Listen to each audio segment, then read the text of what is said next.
How did you get to New York City? So I went to the International Center of Photography in Manhattan to study photojournalism, and school started September of 2020. So I arrived here in August. Yeah. Of 2020? Yeah. Okay. No, 2010. 2010. Sorry, I totally messed up the dates. What was your plan at that point? What did you want to do with your life, with your career at that point? I wanted to, and I did for a long time. I was working in photojournalism. So prior to that, I was working in Canada in documentary television as a researcher. And then I basically, my mother was a photographer. I grew up photographing my entire life, just like casually with friends and different things. And then, but I never really saw it as a career, primarily because my mom did portraiture and weddings, and I just didn't really want to do that.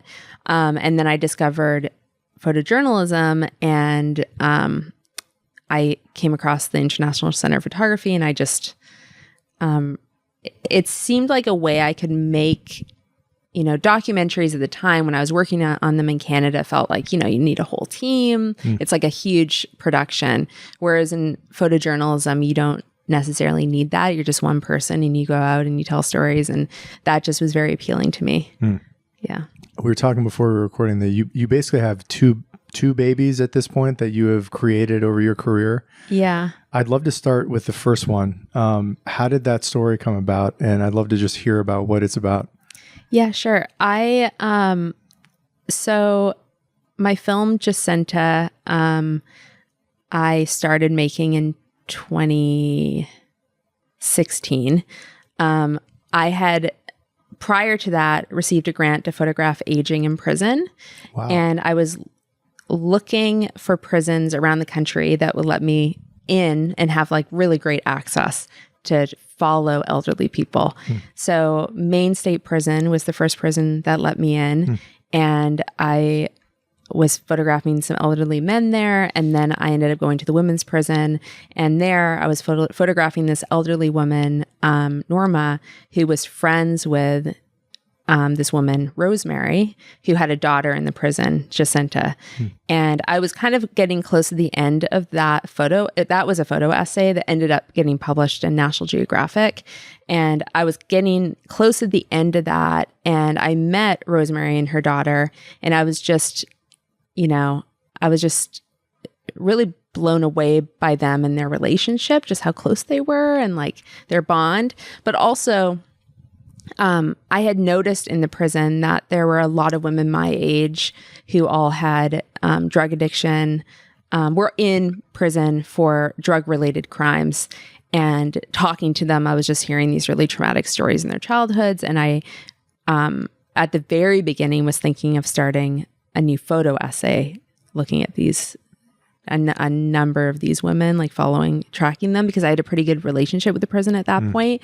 But when I met Jacenta and Rosemary and I first interviewed them, I was just like, oh, this is not a photo essay. This is, feels like it needs to be a film, and maybe a short film, just because of their dynamic, the way they were finishing each other's sentences, saw so much like, I don't know. There was just so much not being said to in the conversation. You could just feel a lot, just their energy.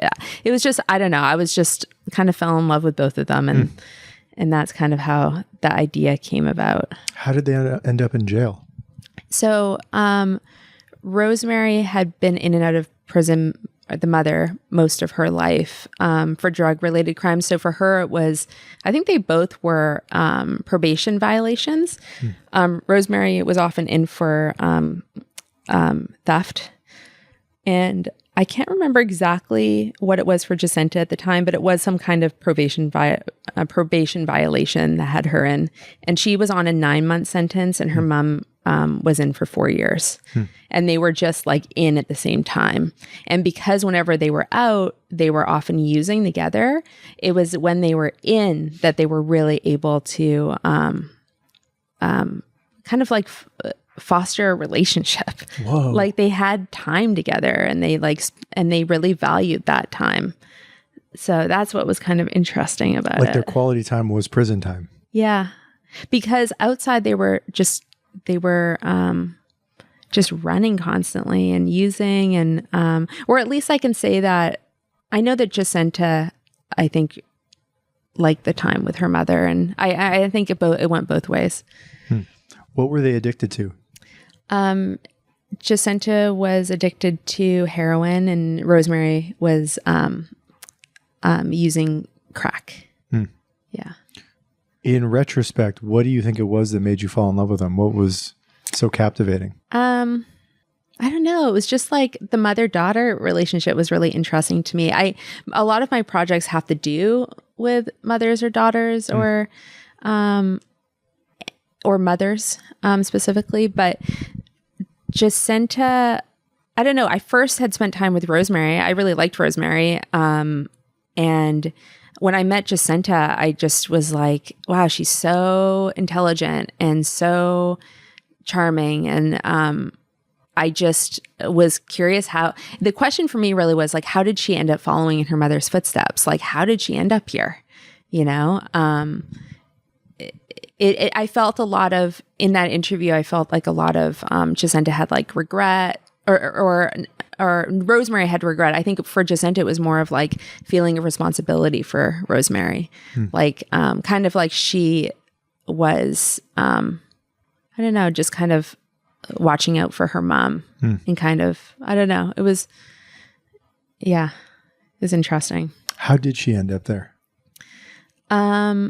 It was like Jacenta was in and out her whole life too. She was in the juvenile system. And when I met her, she was 26. And I think the way she kind of like in the shortest way possible that I could explain it, I think based on what Jacenta had said to me, is that she was really just chasing her mother through the system. Like she was always, she wanted to be with her mom. And I think she wanted that from a very young, as when she was a young girl, she just kind of, her mom was always off running. She grew up with her father and she wanted, to have a relationship with her. And I think too, when you're young and the people around you are going to prison, you're like, oh, cool. One day I'll end up there, It's like college. Yeah. It's like one day I'll end up there too. And so I think at the beginning, at times, in some of my conversations with Jacenta early on, she would talk about how she felt like, it was, I don't know. I don't think she saw it as necessarily negative because she looked up to the people who were going there. Yeah. Yeah. How did you logistically and permission-wise go about actually beginning to film them? What was required to transition the project into an actual documentary? Well, I asked, originally I was thinking it was going to be a photo essay. So I asked Jacenta and Rosemary if I could follow them for that. And then I realized that it would work way better as a film just because of their dynamic. And so I asked them if I could follow them for a short, and they were totally in agreement to do that. And I also talked to the prison, and I had a good relationship with the warden. And, I basically said to her, I'm really interested in these two because Rosemary and Jacenta are like mother and daughter. How did Jacenta end up following her mother's footsteps? Like, what is this whole story? And there's so many women who are mothers who are in prison who have children. And it's not totally unusual to have your children in prison with you or different relatives. And so the warden at the time, Amanda Wolford, who's incredible, she basically really believed in that as a story. Like, I think she really cared about these women and those relationships. So she allowed me to film. Yeah. How long did you film them for? I followed them for, 2016 until 2019. So it probably was about 3.5 years. What does that look like in terms of a time commitment? Actually, that's a long ass project. Yeah. What did you have to do? It was this, it was a lot. It was a huge commitment because so much of it was not, you can't plan your shoots so much as you just have to be there, especially when you're shooting verite. So when she was in prison, I filmed about a month of I was with her for almost like about a month in prison. And then when I followed her out, I was with her consecutively for a month, but I didn't really have any funding for this. So I would drive back and forth between New York and Maine. Wow. And just basically pay for all of it on my photojournalism salary. And it's definitely not like a large salary when you're a freelance photojournalist. So I was just kind of, living pretty broke and living in, sketchy motel rooms and eating bean burritos and putting all my money into gas and like hotels. And so I would, when I was running out of money, come back down to New York, do some jobs, and then go back up. And I was just so like dedicated to like following it and staying with them. And so that it was just, the first year was pretty constant filming. And then after that, it was still quite a lot of filming. Yeah. It's really hard to like make plans, commit to anything. I had been hired to go on a tour with a musician at one point that first year.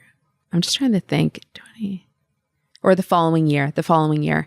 And I had to basically write in the contract, like, if anything happens and I have to leave, I'm in the middle of filming this film, I'll have to like leave briefly.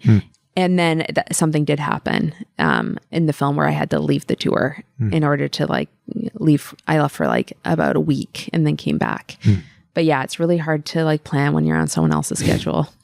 How do you explain your dedication to it? I mean, that's a lot to give up. It's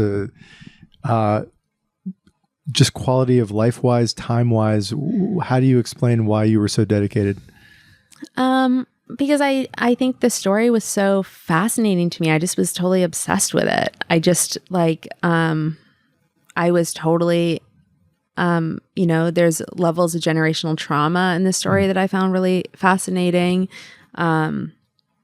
The relationships between the women, the mothers and daughters. Jacenta has a daughter herself who's at the time was about 12 or 10. And she was trying to connect with her daughter, like, have a relationship with her. But it was really hard to have relationships with both your mother and your daughter. Like, there were so many parts of the story, especially like in just the social dynamics. And I don't know, it was just, I just really cared about the family. I like really cared about Jacenta and her mom and her daughter. And I don't know, it's hard to explain. I think when you do this kind of work, it's not like you're doing it for money. I mean, because you're not making a lot. So you're doing it because you're passionate about it and you love telling stories that mean something to you. And this story meant so much to me. It sounds like it kind of picked you. Yeah, it felt like it kind of picked me. Yeah, it was definitely sometimes when you're filming something, or you're working on, even if, and I'm sure this is across the genres of art, and but sometimes you feel like I felt like there were magic moments that happened that felt like, oh, this is a living creature in a way, like it wants to be something.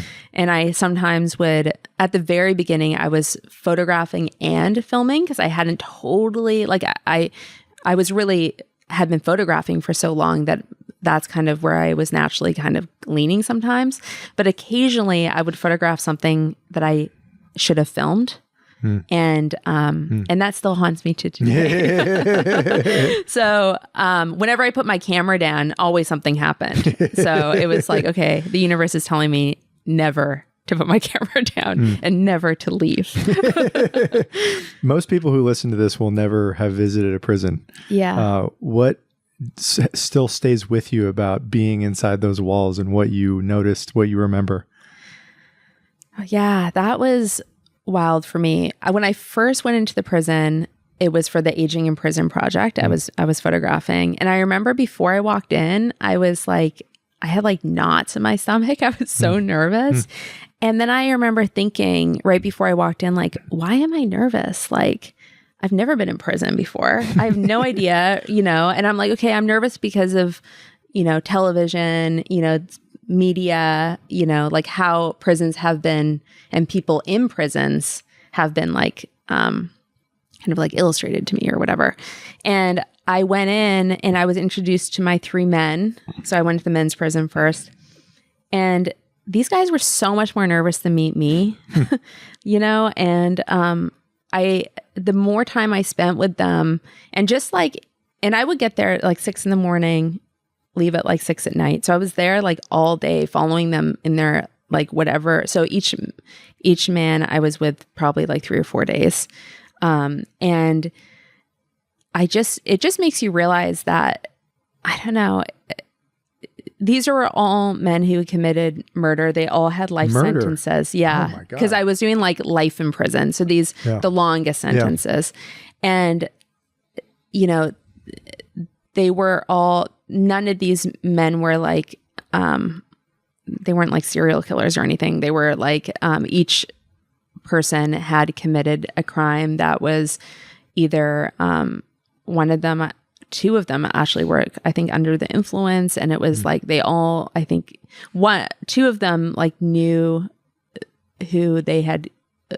So anyways, it was just, there's so much to go into with that, but they were all very, very, very much, remorseful. And one of them, I'm actually not entirely sure, thinking back, it's been a while since I did this project. I don't know if he actually had committed murder, but he had tried to escape like a number of times. But yeah, I think you just kind of realize when you're inside that so much of what happens when it comes to crimes, even violent crimes, are often like due to a person's like upbringing or where they've been or whatever, like people, it makes it, we're lucky to be born in the lives that we're born into. And so many of these people have such crazy trauma in their backgrounds that it's pretty, you can kind of see how different lives led to whatever ended up happening. Yeah. I don't know if these experiences shaped or changed your view of what should happen, especially for people that have actually committed violent crime and the most violent of crimes, murdering people. I'd be curious to know your thoughts on that, of if meeting these people and getting to know them changed what you think should have been the end result to their sentence. Well, I had done a lot of research on aging in prison specifically. So these really long sentences. And oftentimes when you do commit murder, or if that's your charge, it's harder to get paroled out. But there was one study, and I don't want to quote it because I honestly just can't remember what it was called, but they looked at a number of people who come out of a California prison, and none of those people, to see if they were reoffending when it came to people who had committed murder, and it was there was no reoffense. So I think it's that particular crime, these are oftentimes these people, and I'm not condoning it, these people should have been sentenced for a long time, there's no question. But I think each of these people did describe snapping and something happening. And I think that was the thing that was really eye-opening to me, is that it made me feel okay, anybody is really, we're all capable of something terrible like this, either killing somebody or it didn't feel like this idea of these people being evil. Some of them I didn't necessarily think they can't they, you know what I mean? There was definitely and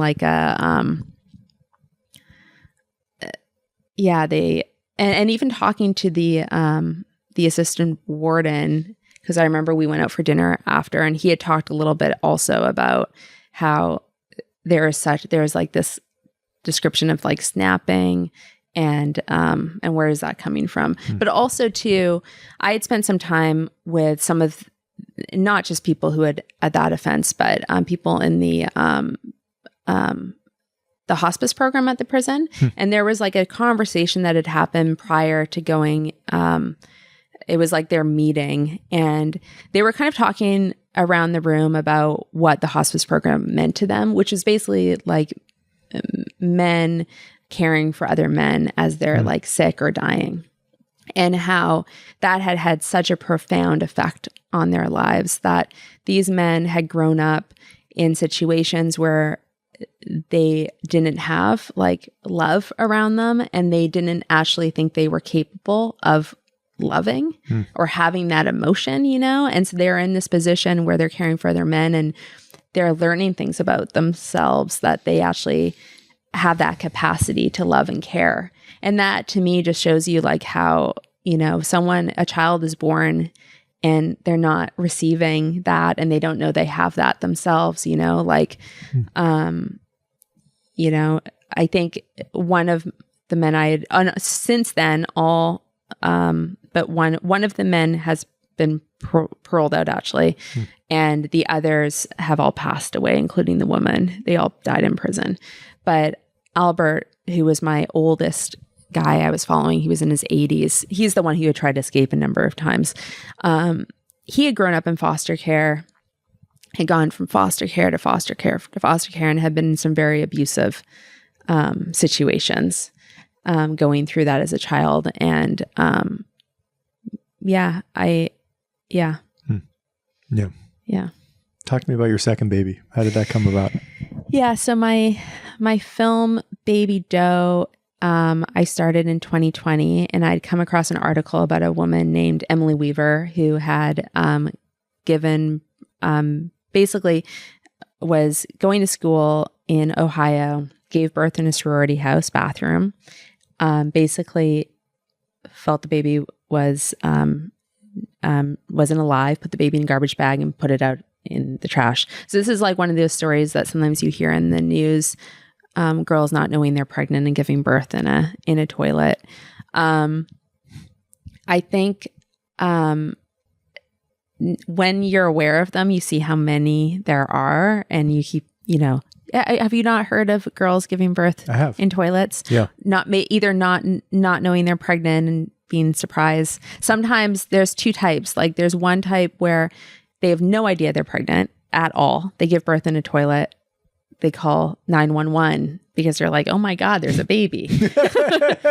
Then there's another group of women who might have some recognition that they're pregnant, but no like emotional recognition of it. So they're that might be due to like a fear of telling anybody in their lives, like just fear of being, you know, maybe they grew up in a religious household, they're scared to tell anybody they got pregnant in the first place. So instead of dealing with it, they don't, and they just kind of bury it, and they're like, this isn't happening. In the same way that maybe, you know, if you had, let's say, a lump on your side, and you're like, I'm scared to go and get this looked at because what if they tell me it's cancer or something? So I'm just going to pretend like this isn't happening right now. Like, that's kind of the way it's been described to me. But the body and the mind are so complicit. It's so interesting because a lot of these girls don't show signs of pregnancy.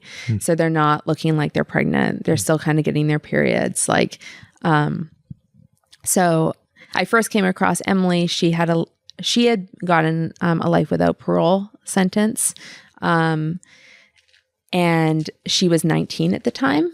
And she basically, nobody in the courtroom believed that she didn't know she was pregnant, and it wasn't just a late-term abortion, basically.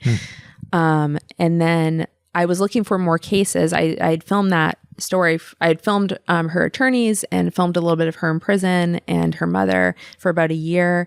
But I wanted another story to look at in order to like show that, you know, this is not an isolated incident. There's a lot of these women. And I started tracking others, and I came across this woman, Gail, who her case had been a cold case for 27 years. She had just recently gotten arrested through DNA genealogy. And she, back in 1993, gave birth in a toilet, thought the baby was dead, put the baby in a garbage bag. And the baby was basically discovered by animals and dragged out to the road, basically. So someone came across the baby and they couldn't figure it out. And then in 2019, through DNA genealogy, they were able to basically, through putting together these crazy family trees and, all this stuff, they narrowed it down to Gail, and they arrested her, or they brought her in and questioned her and charged her with murder. And so at that point, in 2020, I met them, her and her family, and I embedded with her and her family as they went through the trial. Yeah. So it was really fly on the wall, like being within the family and filming everything. I had full access to her and her attorneys also. So I was filming them as they're putting together, getting ready for the trial, and everything that happened in the home leading up to the trial. So what does that look like from your perspective? You were saying when you were filming in the prison, or you're in the prison from 6 to 6. It just in terms of the amount of time you were with them, I'd love to hear about how you actually made the material. Yeah. So I like to spend a lot of time with people. So they really, I can kind of disappear a little bit, or kind of, people could become so comfortable with me that they're not aware of the camera as much.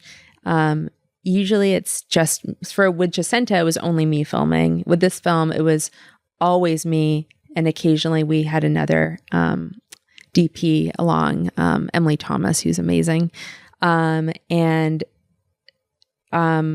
yeah, I would spend like full days with them because I would be flying out to Ohio. I was living in LA at the time, so I would fly out to Ohio, and I would spend like full days with them, getting to their house, at a reasonable time when they would wake up and then leave in the evening. Or if something was happening, then I would go and do that thing with them. But I would just kind of be around. And if nothing was happening, I would just come over and hang out. But I usually just try to always film because, like I told you earlier, if I stop filming, something happens. And also, too, it's a way for people just to be comfortable with me and the camera.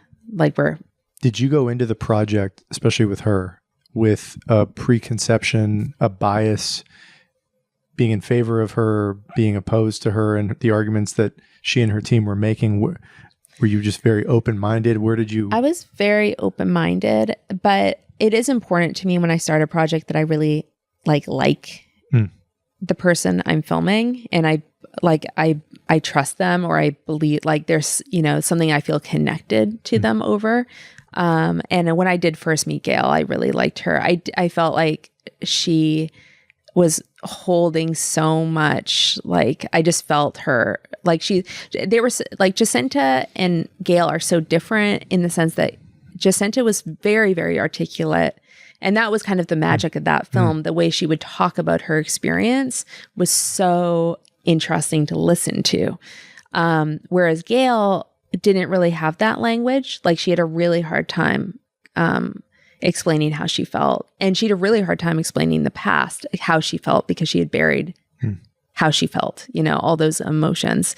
But you could see it on her. She was just she was wearing everything. You could just feel it all over her, the pain and the regret and all this stuff. I guess, sorry, what was your question? Well, separate from the question I asked, sure. I'd love to hear about Gail, about her as a person. And you already noted that you have to like these people. So I'm sure there were things about her that drew you to her as a personality. But I'd love to just hear your remembrances of who she is. She's a mother of, I don't know if I mentioned that. She's has 3 children. Wow. Grandchildren, married to, so back when she had gotten pregnant, it was with her boyfriend, now husband. Yeah. Wow. Yeah. So, and she lives in the same area that she grew up in. She's like a church-going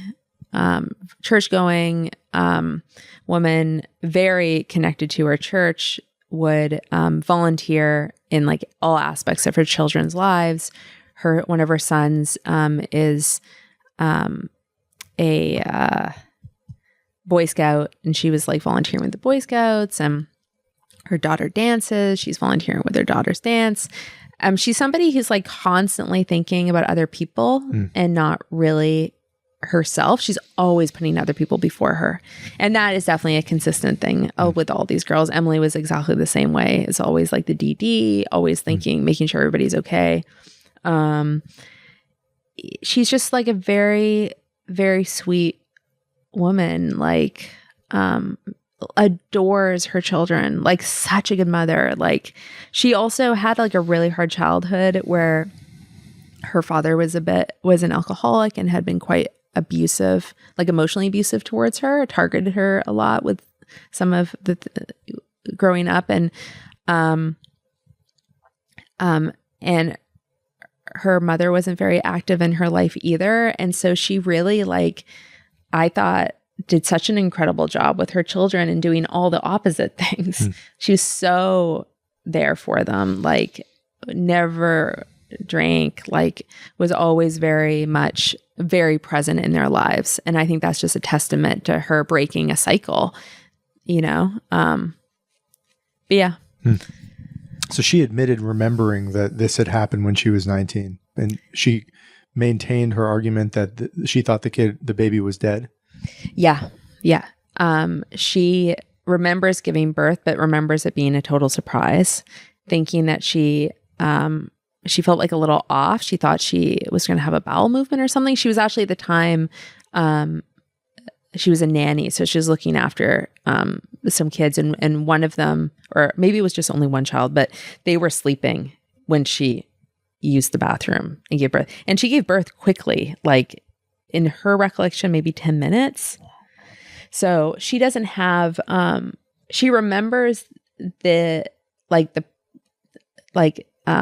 she remembers how, like, kind of what time, like what she did, like all these things, but she doesn't really remember how she felt. She doesn't remember ever looking in the direction of the baby. She doesn't hear anything. She feels like she's almost looking down at herself, like, but she is adamant the baby wasn't alive, like adamant. And I don't think she never really saw what she did as like a crime in a way. Like she put the baby in a bag, put it out in the woods, which doesn't sound like great. But a lot of that was like, she didn't want anybody to know, because she felt that if her boyfriend, Mark, if his parents found out, he would be in trouble. Like just her pregnancy alone, that Mark might leave her, like her church would disown her. Like, she was at the time when she was a child, like she was 19, 20 at the time. So but she's very active in her church, and she describes thinking nobody was having sex, that she was the one who was sinning. She also didn't think Mark was sinning. She thought she was sinning because she had sex with Mark. Did he know? Did Mark know that she had been pregnant? No. She kept this completely to herself. Yeah, but she also kind of like buried it from herself. So she like really, because I think there's something too with these girls, and I think the same for Gail, is that she buries it. She's like, this isn't happening. I don't know how to deal with this, so I'm not going to deal with it. But also she's not necessarily looking pregnant to herself. She's not like getting morning sickness. So if she was and she didn't have like, I don't think, she's not looking things up back then, but if you're pregnant, you do know what you would look pregnant, you're going to have morning sickness, you're going to and she didn't have any of those things. So I think that's just kind of like compounds the denial that it's even real, and then nobody's noticing on top of that. So it's just kind of like, one psychologist in the film describes it as kind of like this, this kind of loop that's going on, where you have like the woman kind of thinks maybe she might be because she took a pregnancy test or whatnot, but then it's constantly being reinforced by the environment that maybe she's not pregnant. Nobody's noticing, not having any of the symptoms. Like, yeah. I think for many people who hear these stories, they think it's unbelievable that someone could give birth and not know that they were pregnant. Yeah. And you tick through some of the reasons as to why, but I'd love to give you a little bit more space to explain what their defense would be, how a woman could not know they're pregnant before giving birth.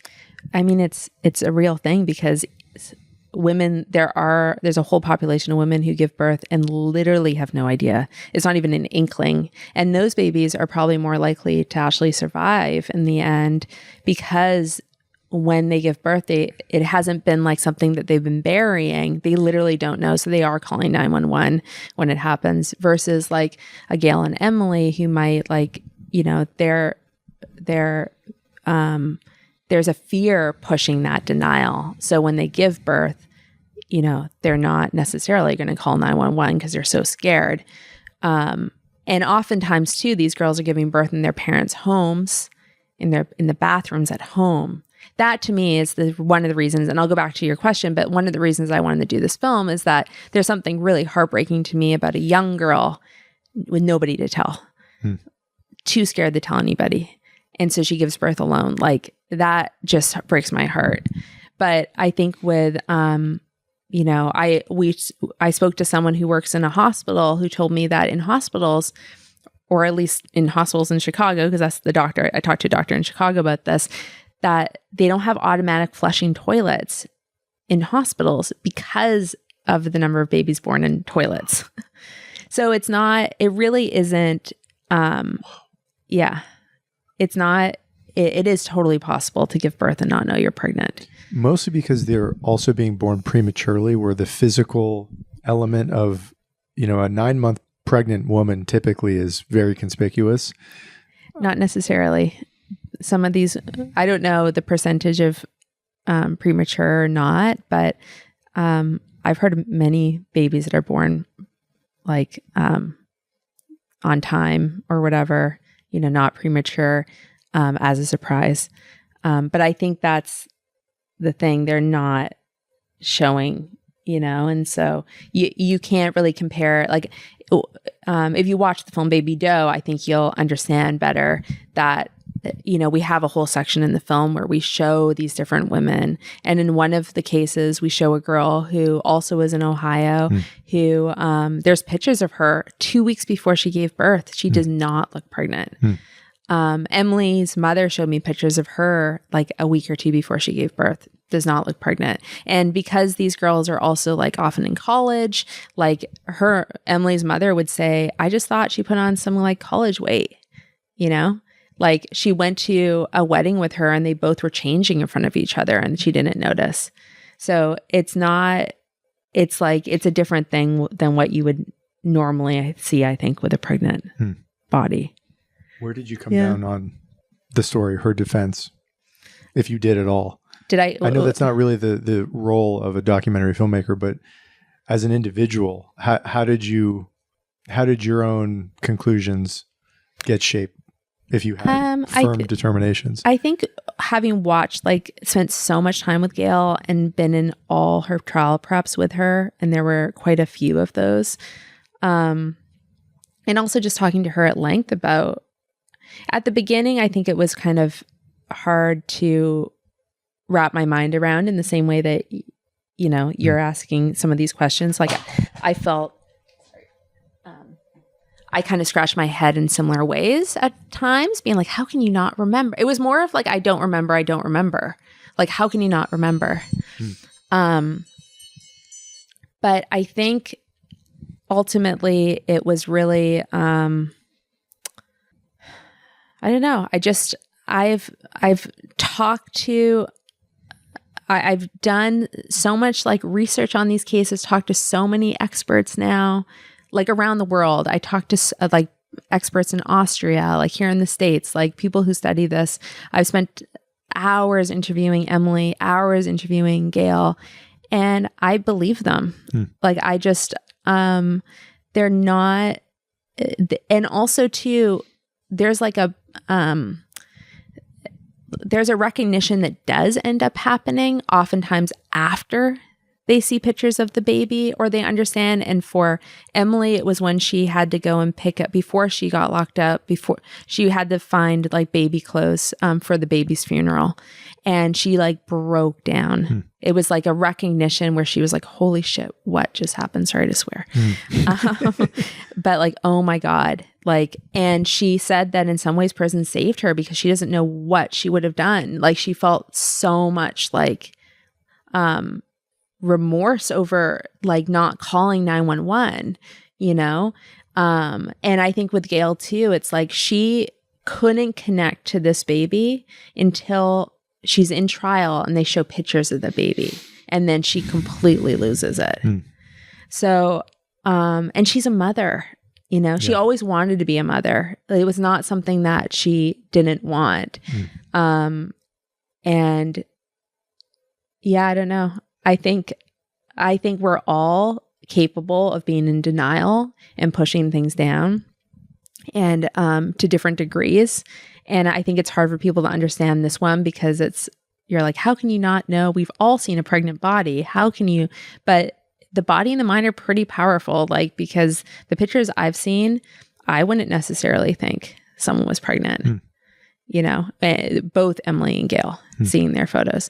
And Gail also was a little bit more, she was a little overweight. So I think that's part of it too for her, but nobody noticed. And that's another thing too, which is the film kind of looks at, is that nobody really wanted to see this. Like it's something that was like, nobody saw it. Did anybody want to see, you know?